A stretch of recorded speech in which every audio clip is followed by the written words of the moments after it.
कि हवन का कितना महत्व होता है। जब आप जन्म लेते हैं तब माँ बाप वादा लेते हैं कि मेरा बेटा होगा तो मैं यज्ञ कराऊंगा, पंडित जी को बुलाते हवन करवाते हैं।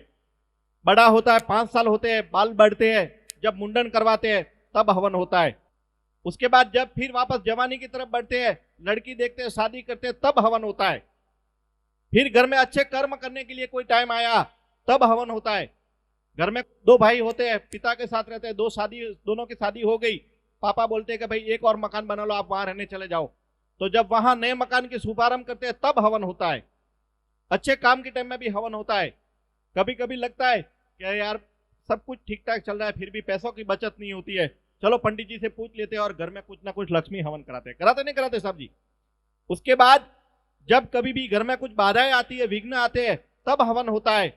और अंत में हवन अपना सबसे बड़ा हवन होता है जब अपन मृत्यु की शैया पे लेटे हुए होते हैं, जब आपका दाह संस्कार होता है, वो भी एक हवन होता है।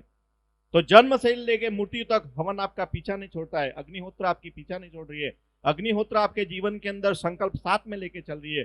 तो जो एक शाश्वत और जो सत्य है उससे मुंह कैसे मोड़े।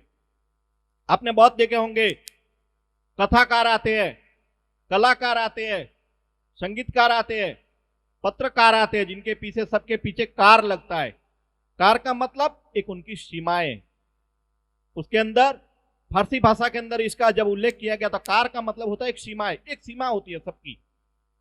और यज्ञकर्ता का मतलब आता है अनंत सीमाएं, उसकी कोई सीमा नहीं है। शास्त्र के अंदर आप देखिए, कभी भी यजुर्वेद में लिखा है कि यज्ञकर्ताम पार्थम पूजनम समस्त देवलोकम कल्याणम हेतुसम भूदेवम देवदेवम हेतुसम समस्त पूजनीयम कृष्यात्मी।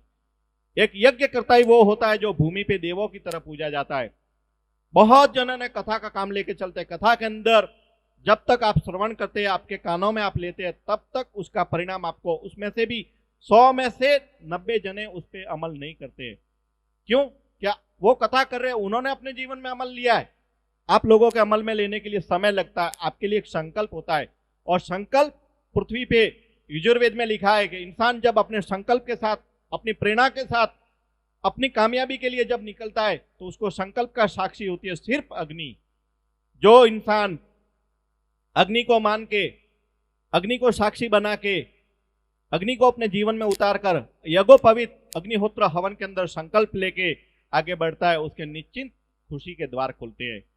उस इंसान के जीवन में सदैव खुशियां आती है, उस इंसान के जीवन में सदैव कामयाबी के द्वार खुलते हैं।